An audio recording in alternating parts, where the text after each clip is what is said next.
Welcome on in. This is the RotoWire Fantasy Football Podcast for NFL Conference Championship Weekend. We are down to 4 teams.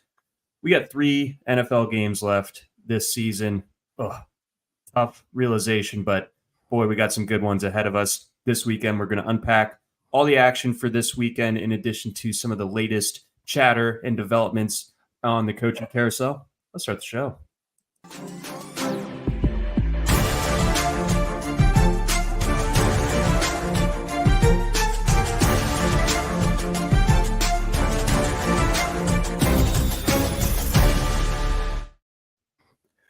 Welcome on in.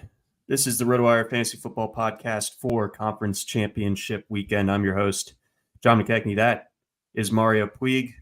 Mario, before we get into the big matchups for this weekend, we'll get into Baltimore, Kansas City, and then San Francisco, Detroit. But any kind of big lasting takeaways that you had from the divisional round? Not really. Guess the Buffalo Kansas City game was a harrowing, down to the wire kind of thing. But I thought it was going to go that way. One of the few times I'm right. So there was no shock there, but there was definitely shock for me in how much the Ravens managed to run away from the Texans. Like, even as someone who's been pretty high on the Ravens, I know I've been critical of like their wide receiver rotation and some of their GM moves, but I've really liked the Ravens overall, and they're a team that I looked at all along was like this team should be really, really tough to beat. And so I thought it would be inclined to kind of almost be a homer at this point, but I was worried that the Texans might even not upset them, I guess, but make it close enough that I'd have to kind of at least like give up the dream of Lamar winning this year. Like if they had to scrape, like if the first half was also the second half, I would be a lot like even more dreary feeling at this point in time. But it was, I guess, to me a little bit heartening to see the Ravens kind of take care of things that well. And it would have been nicer yet if it didn't come down to, again, Lamar Jackson going completely insane. But he does that enough, and if they can beat a team like the Texans to that extent, then maybe they really do have a shot then. I think so. We'll see about it this weekend. Patrick Mahomes is to reference John Wick, he is the Baba Yaga. He is the boogeyman. So it's going to be tough to beat him, of course. But I think the teams that lost on Saturday, both the Texans and the Packers, they both have to be really happy with how this season went. I mean, you know for a fact that you have your franchise quarterback of the future. The Packers have moved on from Joe Barry, but that Packers one. I will say the Packers one is a little bit worse in that they probably maybe not would have definitely won the game, but they definitely couldn't have lost the way they did if Gutekunst just had a basically competent process for picking a kicker for the team. Like spending a draft pick on Carlson, and then he's also like a 25-year-old just can't kick the ball rookie, and that's how you go losing by 3 that way that they did. It's like that one sucks. The Texans apparently didn't really have much of a shot, if only because of how many injuries they had. But man, Packers really kind of should have won that game, and they wouldn't have won the Super Bowl more than likely. But if maybe not, they almost beat the 49ers, who look pretty much like the best team in the league. If it wasn't for a bum kicker, they really might have done it. So I'm looking at, because I'm inclined to kind of give some deference to the Carlson boys. The one, yeah. Daniel's great, but I kind of figured Anders was pretty good too. From what little I've watched of Auburn these last couple of years, I haven't been super watchable. Especially under the Brian Harsin regime. But yeah, looking at Carlson's stats in college. 70% as a field goal kicker his last year. He doesn't even really have big range either, or at least his range has never been harnessed. Like his career long is 53 yards or something like that. So making it from 53, but with an extra 10 of it would have been good from this. doesn't really matter if he's never actually made that kick from that distance, and he never has. He can't kick. At least Brett Maher, he can't make an extra point, but he can never miss from 55 or longer. Like, that's kind of cool. Carlson's just like doesn't even do anything.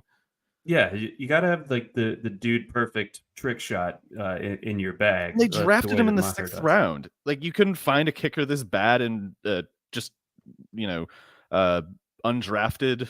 Just look at the undrafted kickers and just pick any of them. Be that good, probably.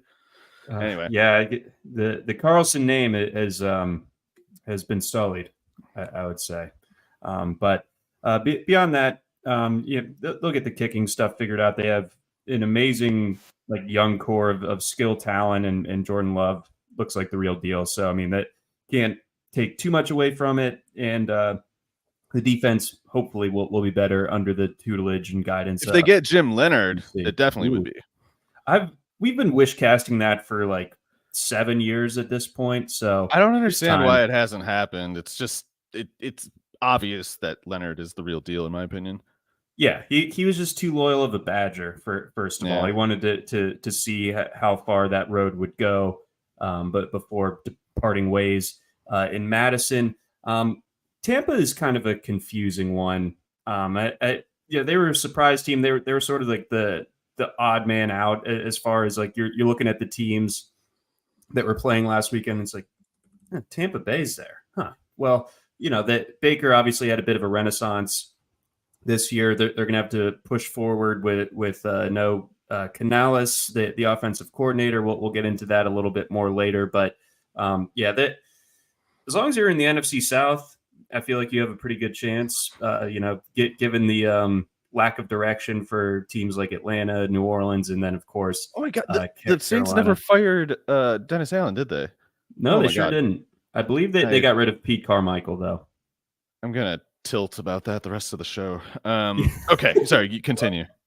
And then rounding it out, I guess the Bills probably face the biggest kind of existential crisis of any team that lost last weekend, because they just can't get over the hump. This is 2 years in a row now, or 3 years in a row now, in which they haven't advanced past the divisional round. They had the home game this time. They played a good game. They were obviously beat up, so you have to factor that in, but it's not much in the way of solace, given that they're not playing this weekend. So, and that fake punt, dude. I mean, that's. I feel like the second that the Bills fired Ken Dorsey, it should have been one of those deals with McDermott where it's like, fine, you can fire him, but you have to beat the Chiefs this year or we're firing you. Especially if in a couple of weeks it turns out you had some goofy 9/11 quote that makes everybody really mad for 2 months. Then the fake punt. See, that fake punt thing to me is why that was the Bills versus Chiefs game where it was the closest they've been, in the one where if you were going to say they should have won one of those, it would have been this one, because it's just like if they just hadn't done that, they did something better, they might have had just enough to win. And whereas the other instance, it's kind of like, I would say it was more just like Mahomes going too crazy on them for them to have much chance to do about it. But anyway, I guess if they're running it back with McDermott, they should more or less end up in the same place next year. I guess it's just like, how many times do you want that to happen before it's not enough? It's surprising that it's not already the case. It's interesting, like that. There's a couple of AFC teams that are kind of just in this weird like level of purgatory, like the Steelers, for example. Like they're never going to be bad enough to like get a franchise-altering draft pick, right? But they're never going to be good enough to get out of the first round. And they need to fire Mike Tomlin so they can get a high draft pick. And they kind of do. Yes, because like beyond that, that's the best case, by the way, for having Mike Tomlin fired. You'll see a lot of other ones; those are stupid. This is the closest you get to a good reason for firing him, because there's something to be said for seemingly like with the Pittsburgh mystique, like we don't fire coaches, but like Tomlin's been there long enough that I think to where you can move on. Like, has he coached there longer than Cowher? I don't know. I can't. Cowher was the one before Tomlin, right? Like they went from Cowher to Tomlin. That was like 2008 or something. 7 was his first season. Cowher is probably more tenured, but only probably like 3 years or something. Got it. I don't know that they're just going to be too dang competent under Tomlin. You need to blow They the need whole thing up. a compromise proposal, John. Hmm. Don't fire Tomlin, but do make Trubisky the starting quarterback again. There it is. For There's 1 your year. path to the Tankeroni, and then you can get whoever the big deal at quarterback is next year. I don't think next year's class is going to be quite like this one, but time will, of course, tell. But let's go ahead. Let's push forward into this weekend's games. Before we do that, we got a message from our friends over at Circa. Get ready for the ultimate big game parties at Circa Resort and Casino. Super Sunday is in Las Vegas this year. Watch the big game poolside at Stadium Swim's big game viewing party. Massive screen, booming game sound, and a view of the pyrotechnic and visual effects throughout the game. Snag the best seat in the sun with day beds, poolside boxes, cabanas, and more. Or touchdown at the world's largest sportsbook, Circa Sports, for the big game bash. 3 stories of football glory featuring a 78 million pixel screen. Book your seat with a variety of reservation options, including bottle service, open bar, stadium-style food, and more. Don't miss these legendary viewing experiences on February 11th. It's coming up. It's a couple weeks from now on February 11th. The big game parties only at Circa Resort and Casino. Reserve today at circalasvegas.com. All right, Mario, we are on to the AFC Championship game. I think at least one of the 2 hosts on this show is going to be in the house for this game. Are you going? No, I don't go anywhere for anything, John. But I guess this would have been one of those cases if I had, though. I'll be there. You, by contrast, are literally every historical, like every historically significant, like headlining photo captured at a big Ravens game in the past 20 years. Like John is in it just at various points of his life, and it's hopefully when John is in the background of whatever picture ends up in the newspapers after this game is something in our case we want to see the Ravens winning. Me running up and stealing the Lamar Hunt trophy or something. But you should see if maybe Stav will recognize you in the crowd.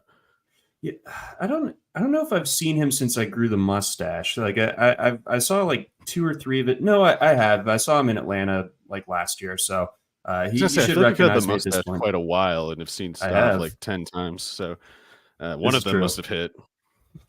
But yes, Stavy Baby is Baltimore's answer to Taylor Swift, of course.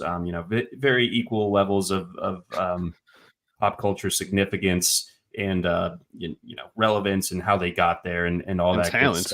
Good stuff. Talent, absolutely.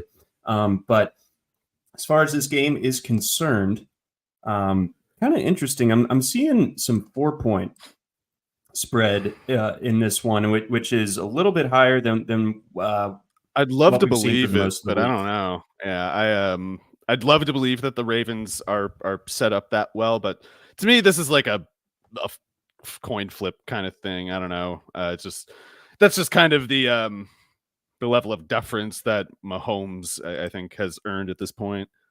I mean, I think that's fair. So it opened at 3.5 in favor of the Ravens, was initially bet down to Chiefs +3, and then has moved back up to 3.5 throughout the course of the week. And then as of today, like this afternoon, actually, it's now sitting at 4 points on the DraftKings Sportsbook. The total has been stable at 44.5, and the money line odds have of course shifted a little bit now too, where Ravens are -192, the Chiefs are +160, so that's different than the +150 that they opened at. But I mean, I think this is going to be a defensive battle. I think the Ravens defense versus the Chiefs offense, especially in this iteration of the Chiefs offense, like, I don't know. I kind of do give the Ravens an edge in that facet of the game. The defense effectively, did a lot to win the game for Baltimore last week. I don't think the Texans had a single drive that went inside the 25-yard line. Your guy, Steven Sims, ran a punt back for the one. I was like, why now? why is this when he comes back? No. And luckily that was it though. Yeah, that was, but boy, that did have me rattled there for a bit. I was feeling like God was like reaching into time and space to just like choke me in that moment. I was just like, this feels written to me. that was like something oddly bad, and this is what I get now. Because it had been like a couple of years since I'd even heard the name Steven Sims, and I was like, where do I remember him from? I was like, I knew where he was, but I wasn't expecting him to at a time like that do something. By the way, though, I am not going to lose the opportunity here to hype Steven Sims again. Give my guy a shot, just not against the Ravens, I guess. Yeah, guess not. But next year, I think that'll at least get him a job. So much better than Noah Brown, and I am not kidding. I am not kidding even one bit. Kansas needs more representation in the NFL. So go on Steven Sims. Mangino era king. Yeah, Mangino was a king. But let's see. Beyond that, I was talking about the defense. As far as the offense is concerned, I think a lot of people are pointing to, the Chiefs have not been great on paper against the run this year. The Ravens, obviously, like that is kind of their bread and butter. They'll be getting Mark Andrews back this week, we expect. So that adds another weapon up the seam. Of course, I thought that last week, the numbers showed that Lamar had some success against the blitz, but there were a lot of times, especially in the first half, they adjusted well in the second half. I think there's credit to be given to Monk in there for keeping Lamar more upright. But second quarter, the Texans pass rush was absolutely getting home and just blowing plays up. So I do wonder. Good. Yes, they are. Like we talked about how talented that front is and how kind of underrated it is. It's more than just Will Anderson. But when it comes to the Chiefs, do you expect Spagnuolo to dial up a lot of blitzes and kind of test that theory as to whether Lamar really is that good against the blitz? Yeah, I'd expect that basically Spagnuolo will try to do in this game what McDonald for the Ravens does as just like a standard practice, which is not just blitzing, but more specifically a simulated pressure, which is not like it might get categorized as a blitz by some people tabulating it, but it's not necessarily a blitz in the sense of like sending an extra rusher. You might send one less rusher than normal, and it would be a simulated pressure if it's basically just that the pre-snap look is not what you get post-snap, and it'll often be in the form of like this 270-pound defensive end guy is actually slipping out to be a robber in like the flat or near the flats or something like that. And if the quarterback doesn't notice that he did, something post-snap differently than in what he was presenting pre-snap, he might kind of just get a totally wrong picture of how the field is developing and how his routes are going to fit into the defense. So yeah, it's not just that the Ravens or Chiefs have good coverage personnel, though that's definitely the case. They have so much deception going on that it always adds like buffering time to the quarterback's ability to process what's going on, or it makes the quarterback just sort of have to guess and make a decision and hope that they don't guess wrong about where any given defender is going to go after the snap and where their receiver is going to be relative to the defense. So I guess I will say I do think it's like a dangerous spot for Lamar and the Ravens offense. I feel that way about a lot of games though, just because I still don't think their surrounding personnel is that great, especially after, this would have been a great game to have J.K. Dobbins, because like you were kind of saying before, the Chiefs' run defense is more vulnerable than their pass defense. Their pass defense, I would say, is sooner something like top, 5-ish than like top 15. Maybe it's more like 8 or something, but Snead and McDuffie are very good, and Spagnuolo has the liberty of deploying them both wherever he wants, whenever he wants. So getting a read on a tendency against the Chiefs defense is not easy. And that's without Spagnuolo deliberately trying to, add deception to the scheming. So it would be nice in a matchup like this against a defense like this to just say, to hell with it. We're not going to try to figure out your coverages. We're just going to run it down your throat because you can't stop us. But as much as I like Gus Edwards, I don't know if he is on that level, at least at this point, as a runner. And I know Justice Hill is not. Dalvin Cook Hill's neither. playing the So best ball of his career right now, though. I will say. yeah, he's made. He had the one big game, and he's had a couple good passing plays, but I don't know. To me, it's like a low bar thing, and he just should be able to do more, I think. But I'd love to be proven wrong, because if he has a big game here, that would go a long way toward getting the Ravens a win. I think so too. I think if he didn't wear number 43, people would think he's cooler. That would probably help him too. Like, I think having a bad number aesthetic really is a curse. Like 43, the worst one's 46. Second worst is 49 or 43. But if you have that number, you are probably not going to have success on the field as a running back. It's just it's kind of like a gravity type law. I agree, and Sky Moore on the other side wearing 24 as a receiver. I think that's a big reason why he hasn't panned out. Yeah, but beyond that, you mentioned the corner personnel for Kansas City, but what are your thoughts on the safety personnel? Because I do think that like 1-to-1, the corners for KC have the advantage over the Baltimore receivers, but I do kind of think that Baltimore has an edge as far as the tight end personnel matchup wise against those safeties.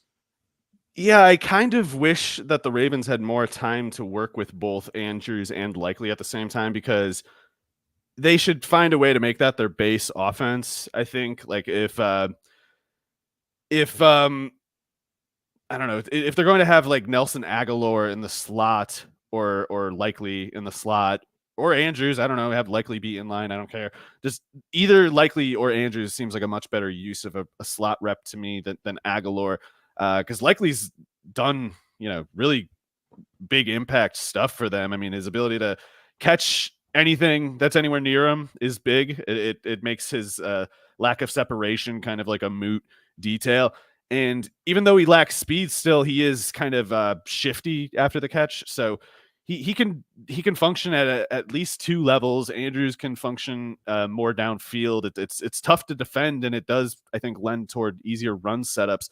But yeah, the Chiefs defense at safety, I guess I got to actually check to see.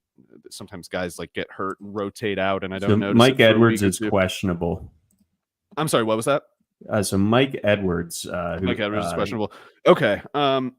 So they have three guys who play a lot, and I'm trying to see if one of them's on IR or something. That would be Brian Cook. He is on IR. So yeah, I think the Chiefs like to play a lot of three safety stuff between Reed, Edwards, and Cook.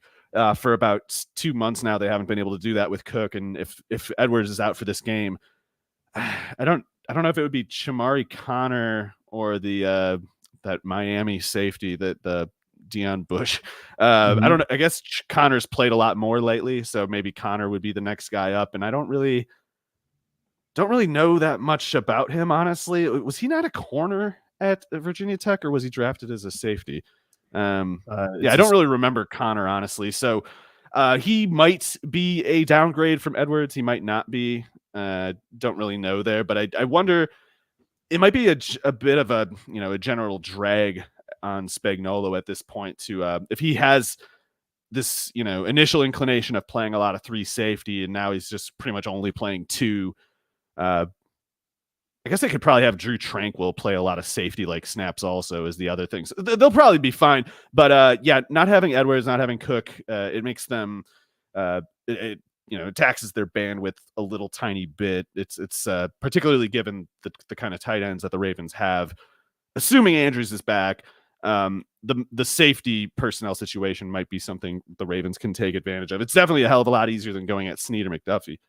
Right. That's kind of my thought there. Monken, his background, and you talked about it a lot in the preseason, the offseason, kind of analyzing what the shape of the Baltimore offense would be. And, I've said that Monken was, if nothing else, like extremely pragmatic during his time at Georgia. Like he really used the tight ends. That Georgia didn't have like a ton of star power at receiver, but they had Brock Bowers and Darnell Washington, and they just clubbed people with that.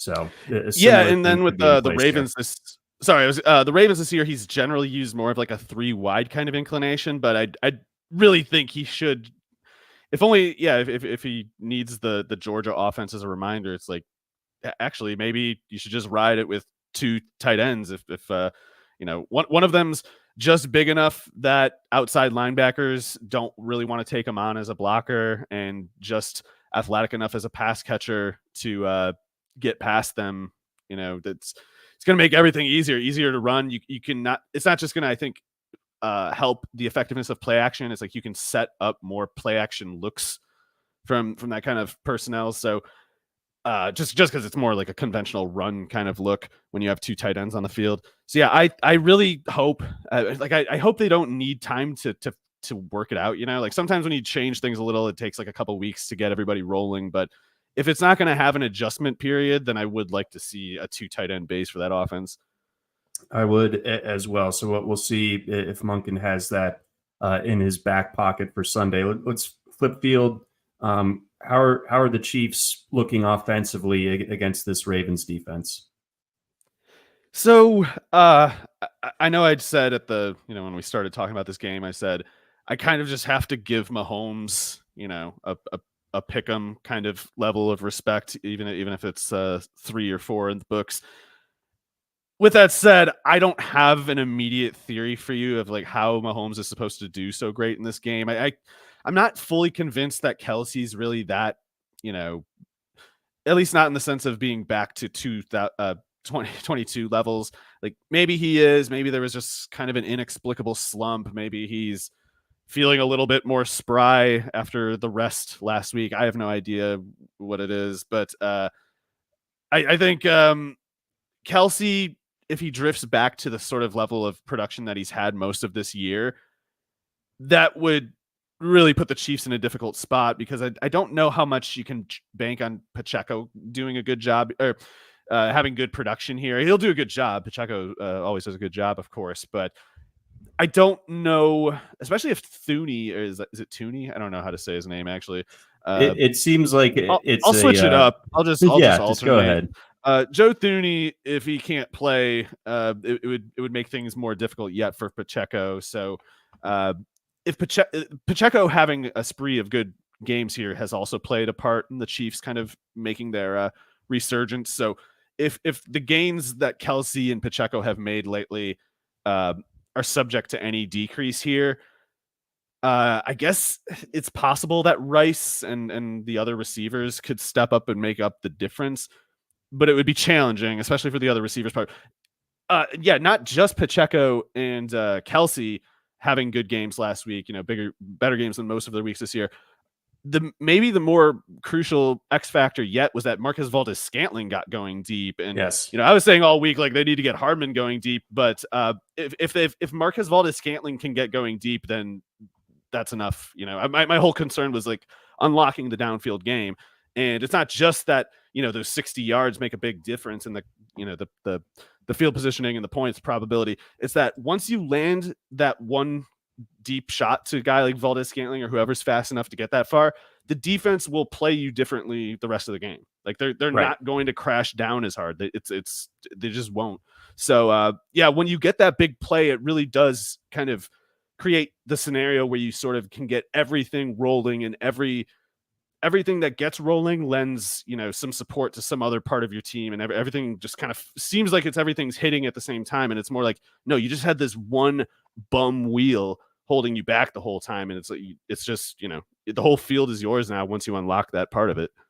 Yeah, that was a concerning development for me to see that they were able to get that going a little bit. Hopefully Valdes-Scantling used his last wind of the season in that one, because if they can get going deep, I really do think that is the key to get Mahomes going in more the fashion we're used to seeing. I guess when I come down on it, and you can accuse me of viewing this through purple and black glasses, but kind of a similar setup to Super Bowl 2020 when they played the Bucs, where the defense just flustered Kansas City offensively throughout the entirety of the game. There's some frustrating drops, of course, during the course of that one. But I think to beat the Chiefs, it's hard to beat them just going shot for shot with Mahomes. You need to make stuff happen on the defensive side. And I think that the way that the Ravens defense has played this year, I do kind of anticipate that being the deciding factor in this one. Very excited in terms of like in-game matchups to see Hamilton versus Travis Kelce.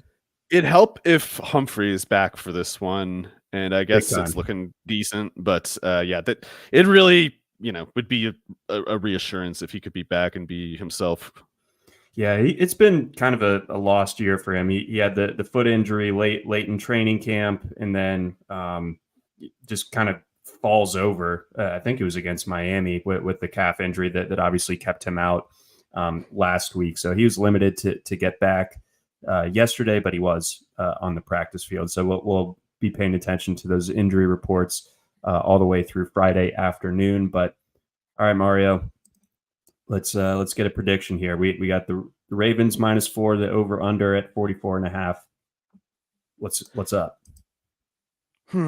I'll say Ravens 27-24.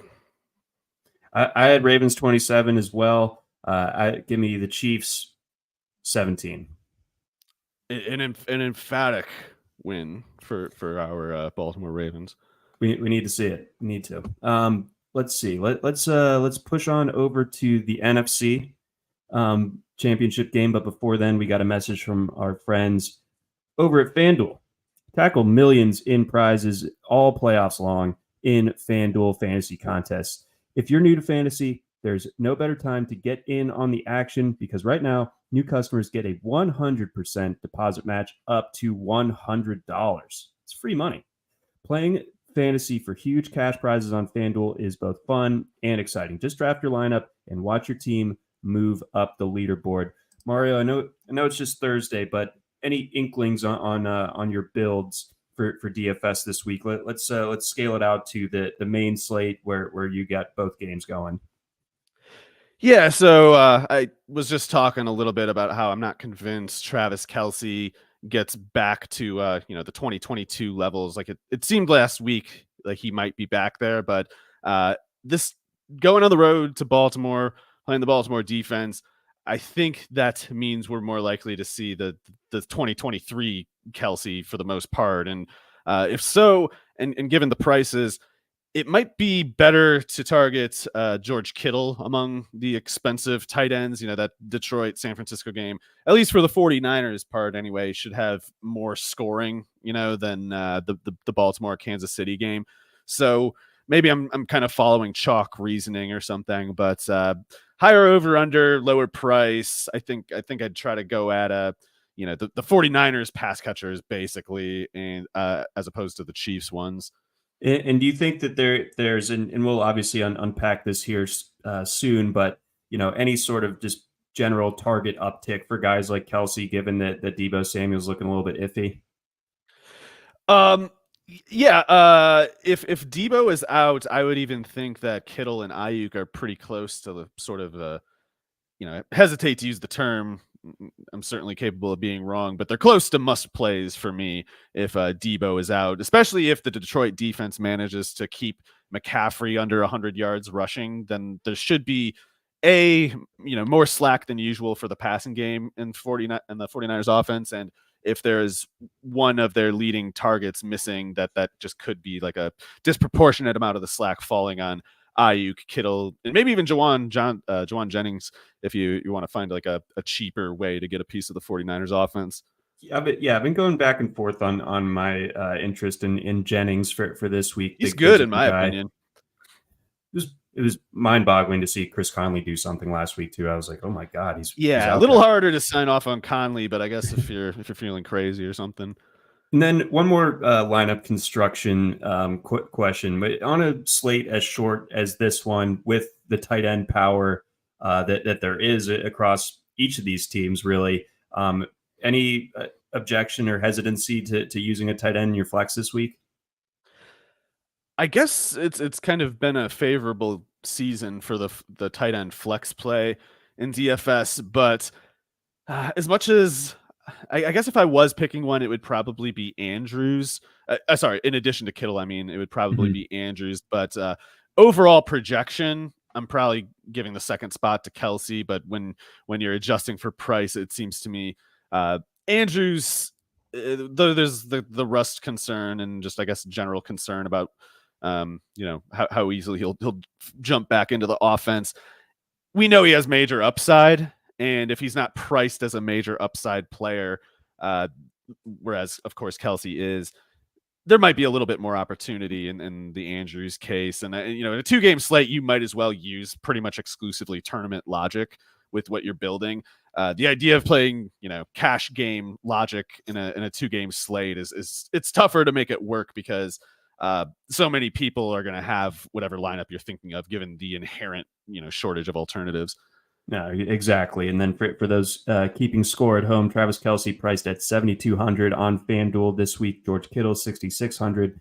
Andrews down there at 5,700, and then Isaiah Likely down there at 5,400 as well.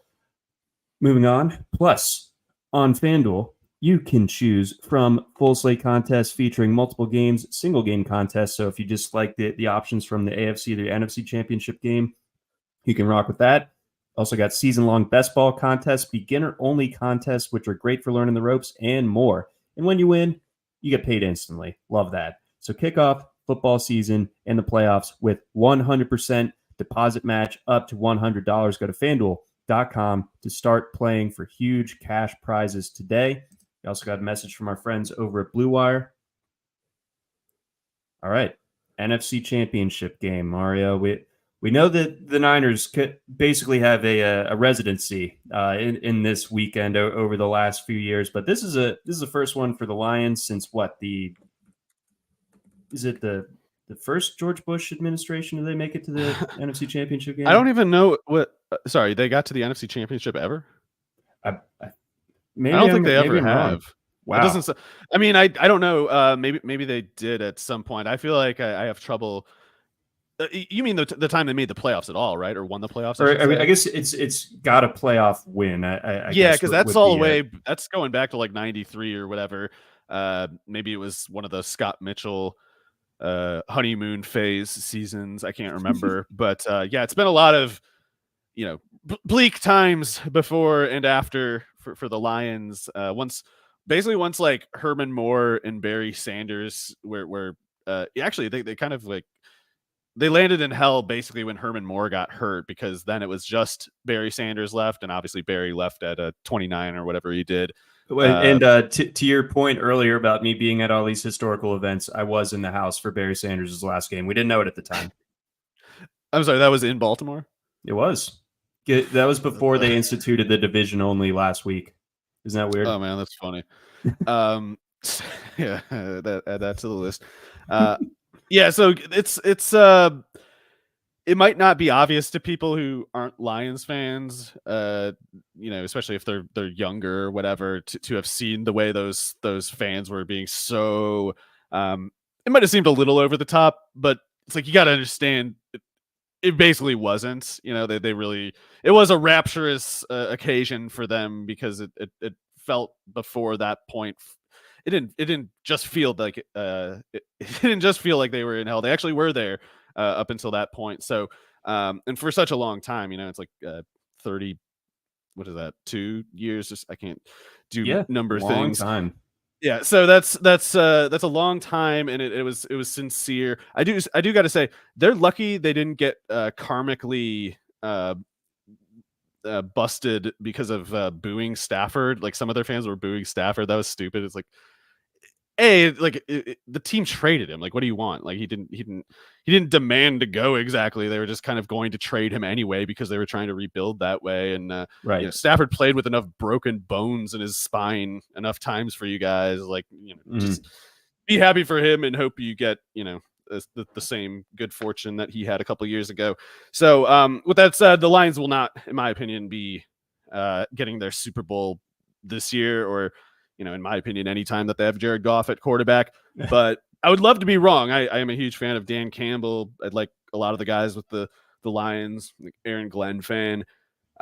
So yeah, I'd like to see them get the win here. Hopefully the Packers kind of like softened up the 49ers a little bit, but I doubt it. I think I think Goof comes back to town, as he is prone to in truly high stakes, high difficulty situations. Yeah, like my thought this time a week ago was that the Lions would win and then get boat raced by the 49ers this coming weekend. But then, the weekend unfolds the way it does, where the Niners look a little bit shaky. Deebo Samuel comes out of that game, and the Lions, I mean, it wasn't like a total, beat down, but that game was a lot closer and more competitive than They it probably controlled should it. have been. Yeah. Yeah. But, it was still in the balance enough to where it's not like a total slam dunk win, but they got the win. So taking nothing away from that for as far as the Lions are concerned. But for as shaky as the Niners might have looked last week, I think that was a low point. That's shaking off some cobwebs. Like, I think on balance over the course of the season, they've been the best team in football, and I think that they put a pretty stout reminder to the rest of the league about that this weekend. Yeah, I guess I got to say, though, if Samuel is out, not that I would change my pick or anything, but I'd at the very least give the Lions a better chance to cover, because I don't think Brock Purdy is that good. And when you take that yards after the catch off the field, you necessarily make Purdy throw farther downfield. And he's certainly willing, and in terms of anticipation and poise, capable, but even the throws that were landing to Juwan Jennings over the middle of the field were, really close to going badly, A, and B, were also really improbably good plays from Jennings, who's, he's a monster in traffic, basically, both before and after the catch. So those were really big plays, crucial to their catching back up, but the offense was not effective, and their passing offense was not effective in that game. And there were a lot of plays where Purdy was throwing ugly passes that could have gone, more to the fortune of the Packers with a little a step here or there different by the defense. So I don't think the Lions defense is the one to get the better of Purdy with or without Samuel. But if Samuel is there, then I have I retract any concerns or whatever, because there's a certain just automatic yards after the catch detail with Samuel involved, and it's just it makes things so much easier for a quarterback when you can put 8 targets on a guy or more who will always give you something like 9 yards after the catch per catch. And I just don't think Jennings is good in my opinion, but he's more likely a good backup than a capable starter, really. Yeah, like he can give you what, like 70-75% of the Deebo rep over the course of the game. I could see Jennings having, some big games in the NFL as a starter. It's just you're sort of banking on him hitting more of his upper range outcomes to make that happen, whereas Deebo, it's sort of just like it's like an everyday occurrence for him to have games of that caliber. So let's play around with the idea of Deebo Samuel not playing or playing on a very limited kind of pitch count. What do you expect from as far as the matchups go with Ayuk against his secondary and George Kittle? And then would Shanahan kind of adjust and maybe like have some McCaffrey like split out type, but like a similar to Deebo Samuel type of role to kind of like make up for that difference? I think you could maybe suspect a higher than usual pass catching workload for McCaffrey here, if only because it's probably a little easier to get him in space as a pass catcher against the Lions than as a runner. They tend to be pretty stout between the tackles, and not that the 49ers can't win there. I mean, they tend to overrule, even strong run defenses, but it's still just probably easier, in my opinion, to get McCaffrey going as like a, in space, however you need to do it, either screens or splitting out wide, whatever. And in any case, I think the way you want to attack the Lions defense is by testing their really bad cornerback personnel. And right. They lack starters. They lack depth. I know Brian Branch is having a good rookie season, but it's not a huge deal in my opinion. Like, he's a slot defender. He doesn't cover downfield. It's not like Sauce Gardner last year or anything. No. And crucially, it's like Branch, like all of their corners, is only at his best at the intermediate or shallower than that. And if they have to run downfield, they kind of are just toast if the quarterback has enough time to set up for the receiver downfield. And I don't see the Detroit pass rush getting the better of the 49ers offensive line. So this should be a game where Brandon Ayuk has more time than usual to get open against corners who are much worse than what he tends to see. And that's why, we were talking about the FanDuel thing. I do think I might consider Ayuk a must play regardless of what's going on with Debo, honestly, because I can see, even if Debo's active, it's like him and Ayuk could be the first and second leading receivers in this slate, just given how easy their matchup is and how comparatively tougher it is to run on the Lions than to throw. So I think Ayuk in a lot of ways is like a total nightmare matchup for the Detroit defense right now. It's like the kind of thing that could get out of hand. So there's the downfield detail with Ayuk, but do you think with the way that the Lions pass rush has been running pretty hot these last few weeks, that if they get Purdy off his spot, if they're getting home, if they're hurrying up his reads and everything, that could kind of negate that? Is that like really the only way that the Lions can kind of chalk up a win defensively, is just the pass rush? Well, I think they need to confuse Purdy or kind of trick Purdy into doing something that he shouldn't. And that's why Debo's presence is important to me as far as that goes, because it's like you need a certain amount of yardage on any given play.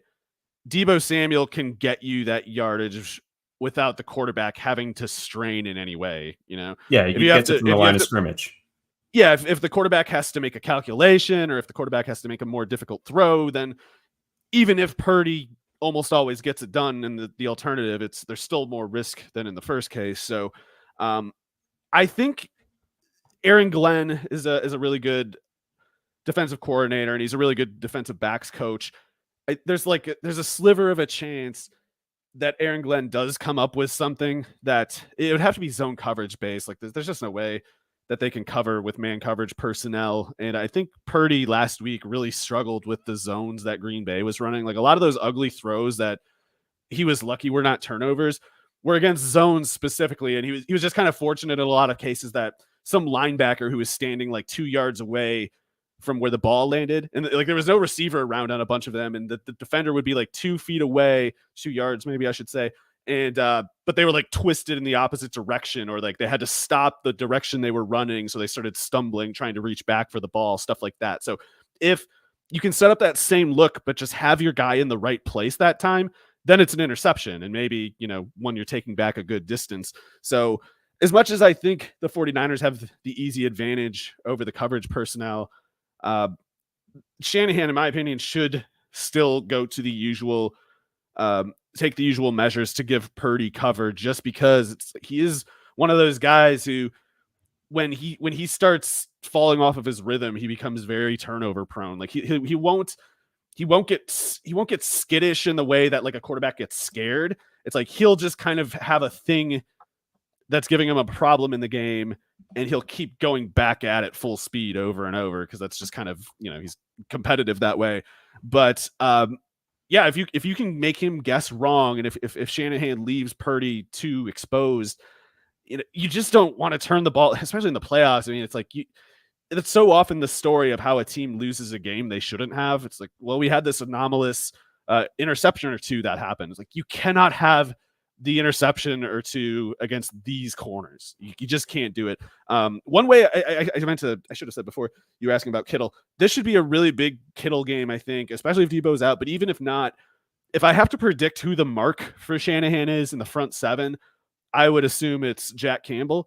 And to me, Jack Campbell is clearly a deficient processor at linebacker, because basically Jack Campbell is huge and extremely athletic for a linebacker, and yet at Iowa, a school where like they have like 3 guys with double-digit tackles for loss every year at linebacker, he's the only one I can remember. We're talking about like going back to guys like Abdul Hodge or whatever.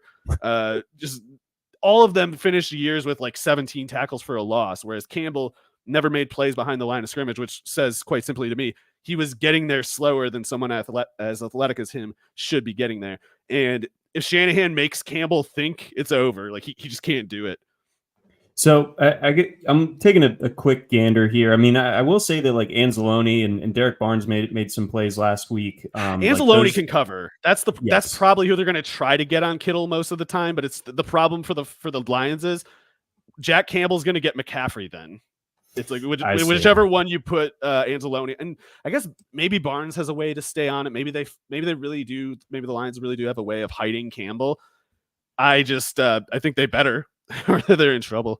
Yeah, because Campbell was only targeted 17 times this year, gave up 11 catches for 107 yards and a touchdown, quarterback rating of 108, pulling that number from our wonderful player pages on RotoWire.com. But yeah, to your point, like he's clearly like the one that you'd want to go after of that linebacking group as far as coverage is concerned. No question there.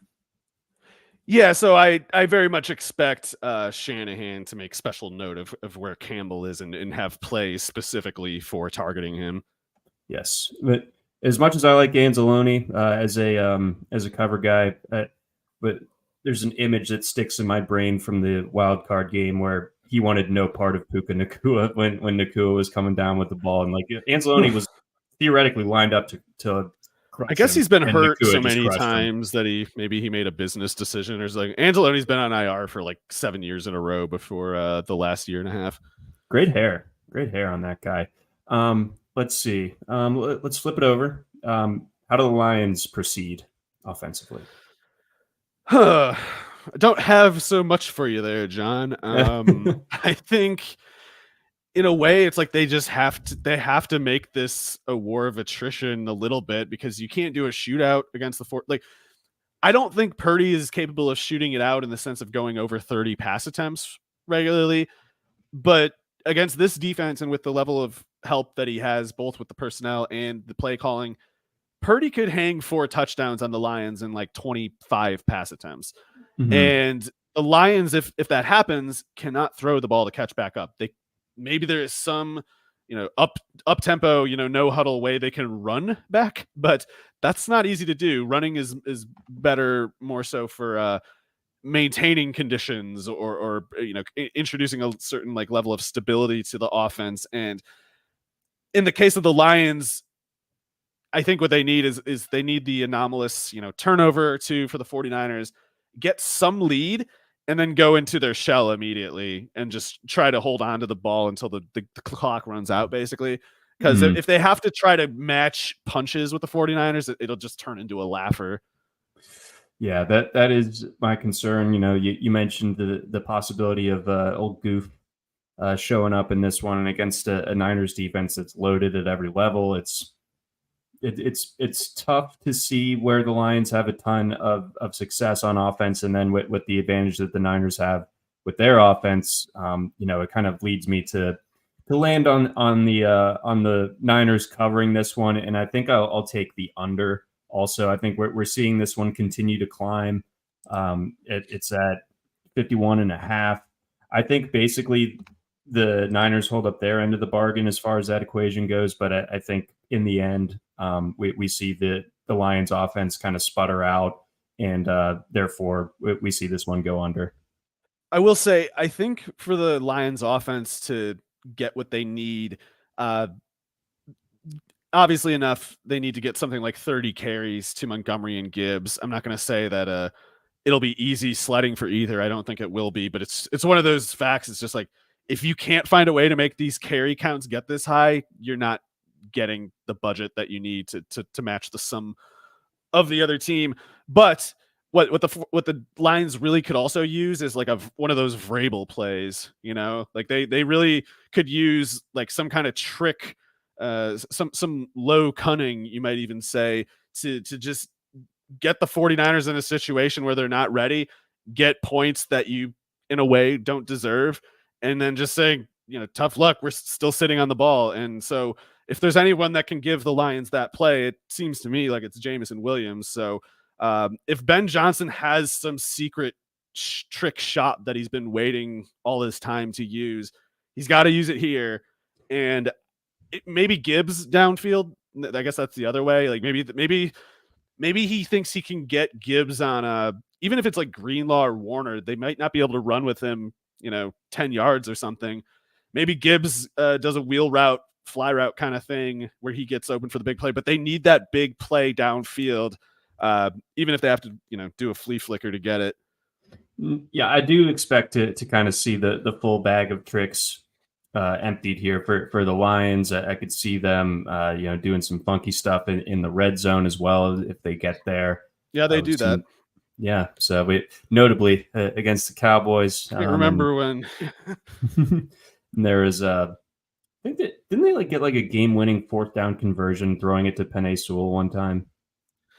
Probably. I mean, Sewell's got to be a matchup nightmare for 300+ pounders. That's what I'm saying. But bottom line here, I unfortunately expect this game to be fairly clearly the 49ers in control throughout. Yeah, this could kind of be Death Star versus stupid little planet kind of thing. I'd like to be wrong, but I think this could be a surprisingly easy game for the 49ers. Our guy Anthony is kind of in line with us here, where we'd love to see some Jameson Williams. He does need to show up. Definitely agree downfield too. Like they need that Jordan Addison touchdown against Treverius Ward. They need some player who has no business beating the guy ahead of him to somehow make it happen anyway, even if it's like 1 out of 1,000 kind of thing. Like you need that one to happen right now.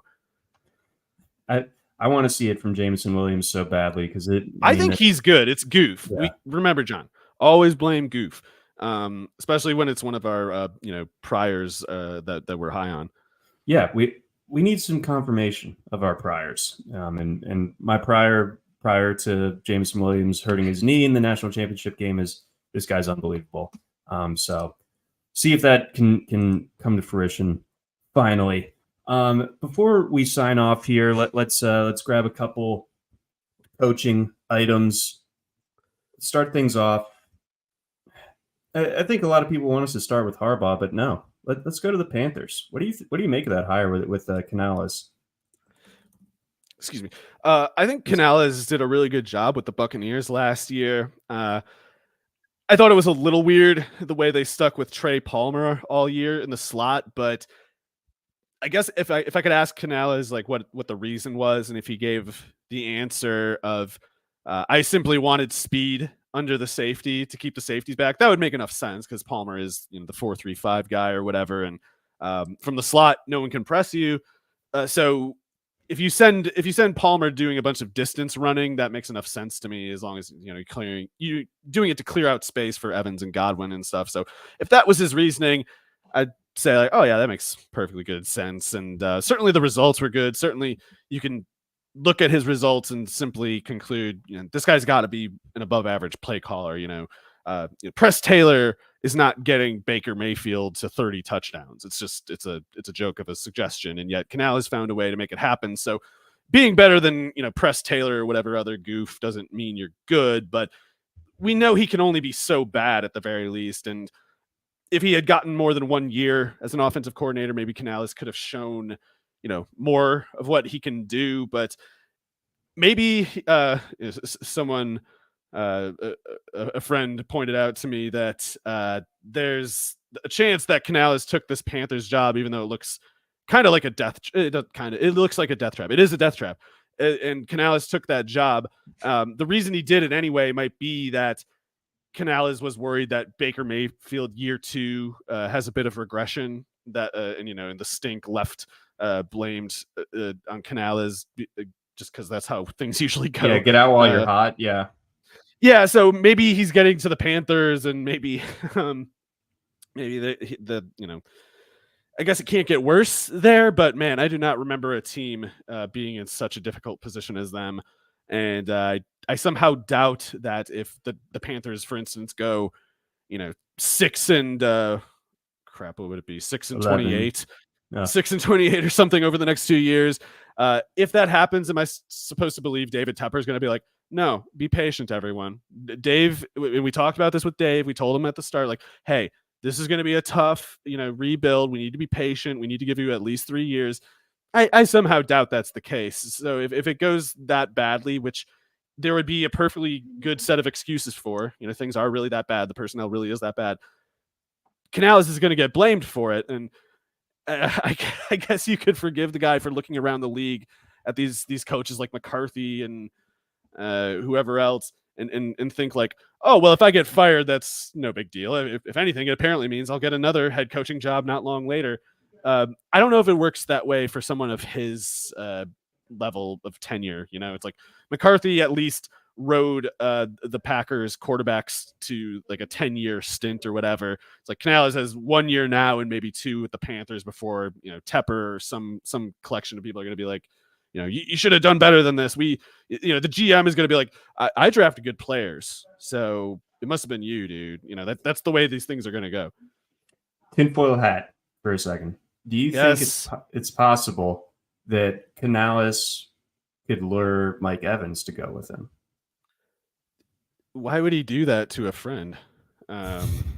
Someone that means so much. I guess he could. The Panthers could use absolutely anything, honestly. Like they suck. Their personnel is trash, and their defense is going to get really bad without Evero there. So yeah, if he can get Evans there, he should try. I guess it just seems like Bryce Young to be the first guy to fail to get Mike Evans 1,000 yards. Oh God, yeah, it's a foregone conclusion. Yeah, if I mean, you look at the numbers to all the pass catches in that offense, aside from Thielen and to a lesser extent DJ Chark, it's like if you remove those two, the Panthers are completing like 46% of their passes for like 5 yards or something. It's crazy. So yeah, it's brutal.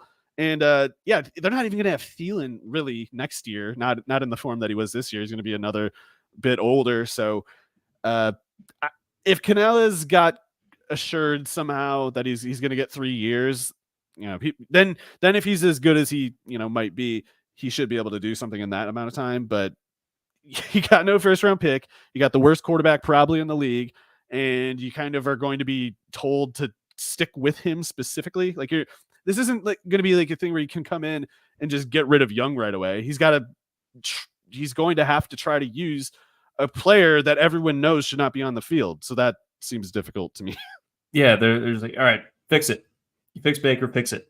Fix it, but don't do anything you need to fix it, if that makes sense. Right. No, yeah. And we'll fire you if you can't figure out the riddle there. Yeah, so kudos to him for getting the OC job and did a great job last year. He really did.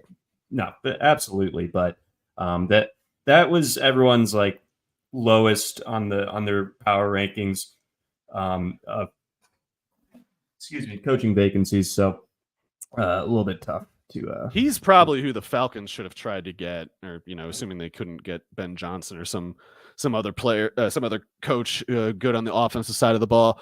But yeah, I hope Canales does well. I just would be pretty surprised. I'd be really, really, really surprised if Bryce Young can prove to be anything better than like the 25th best quarterback in the league or something.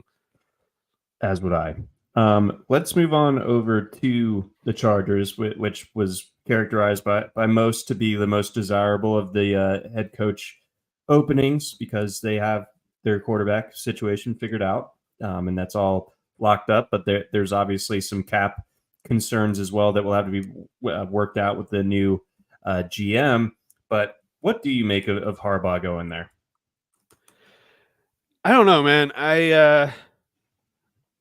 There was a time where I held Harbaugh in very high esteem as an NFL coach, but there's been a lot of weird stuff going on around him for a long time now, and I don't personally have the sense. You would probably have a better sense following college football more closely than me, but I don't have a sense of whether he's kind of like a goof now, like if he's gone a little glitchy somehow relative to before. But if he is the 49ers coach, just back with the Chargers now, safe to say that would be quite a bit better than what Soy Boy was at coach. And Harbaugh already showed he can win with freaking Trent Baalke as his GM. So I don't know how bad it would need to be for the chart. Even Tom Telesco might not have been able to stop Harbaugh from winning, especially if he's the same guy from back when. But I don't know what to make of it, and I especially it's not a question mark for me, but a major concern for me that apparently they're looking at Greg Roman as offensive coordinator. Roman was with the 49ers, and Right. he may well at the time had a collection of plays for Colin Kaepernick that allowed Kaepernick to be uniquely effective at the time.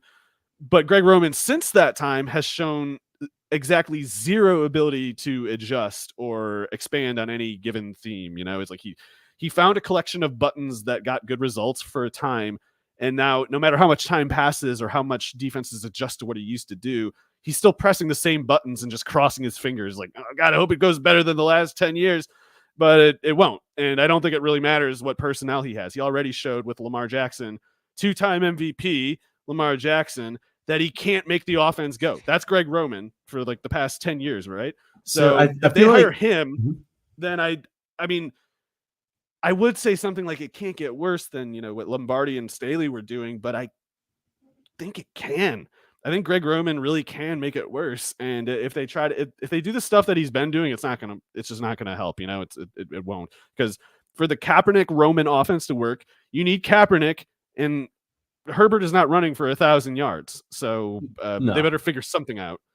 It's almost like Roman, to use another like baseball analogy, like he could be like the opener. Like it seems like the first year on any of his given stops go really well. And then it just immediately gets figured out the following year. Like 2019, Baltimore, like that was insane. And then it was just frustration for the following 3 years.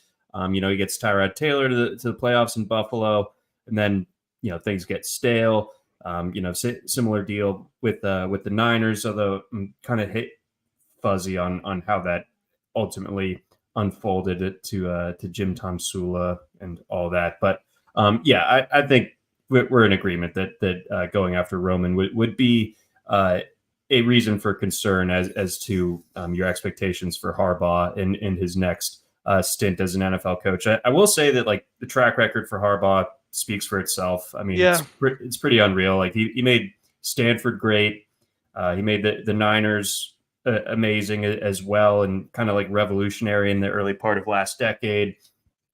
Turned Michigan, they were down so bad when they were at the end of the Brady Hoke era. Immediately gets them to I think a New Year's Six bowl in his first year at Michigan, and then obviously wins the national title this year. Goes to the playoff 3 years in a row. So the guy can win. But it's been so long now that he's been at the college level that I do kind of wonder.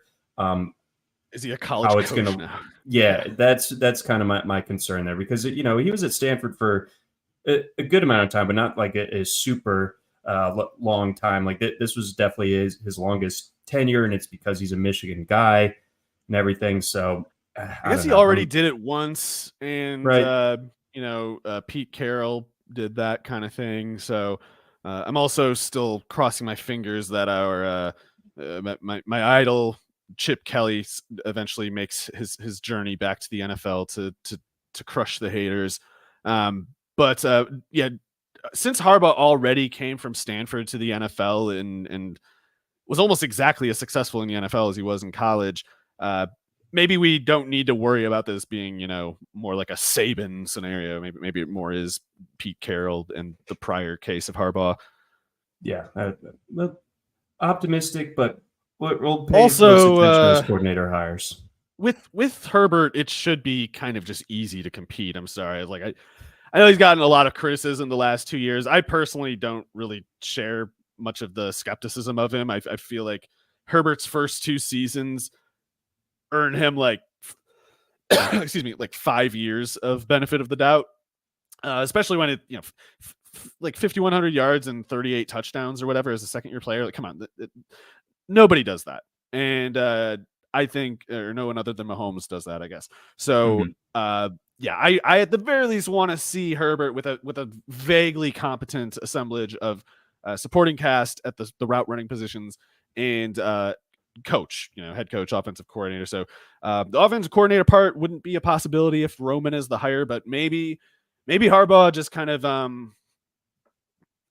don't know by what mechanism this would happen, but maybe Harbaugh has a way to just kind of make his own idea of an offense occur, and more so leave Roman to sort of just rev up the engine rather than build the thing himself. And maybe Roman won't be able to screw that up, at least given the Harbaugh and the Herbert parts of that. Yeah, good point. So yeah, very fascinated by how this goes. They're going to need to sign a running back and draft a running back if they're not keeping Eckler, especially. But even if Herbert stays throwing it 650 plus times, they're going to run it a lot more than they have in forever. Oh, no question about it. Like that's definitely in his DNA. People are already. Can you imagine how mad people are going to be when it happens? Like Harbaugh. It's so stupid running the ball this much. Doesn't he know that? Well, they won, but it was still wrong to do that. Yeah, they're getting like 5 yards of carry as a team. It's like, oh, this is bad. This is a bad process. I think that's going to wrap it up for us here on this edition of the RotoWire Fantasy Football Podcast. Again, for Conference Championship weekend, should be a great one. Big thanks to our sponsors over at Circa for their big game parties, and at FanDuel, and of course our friends over at Blue Wire. Mario Puig, I'm John McKechnie. Enjoy the games this weekend, and thanks for listening.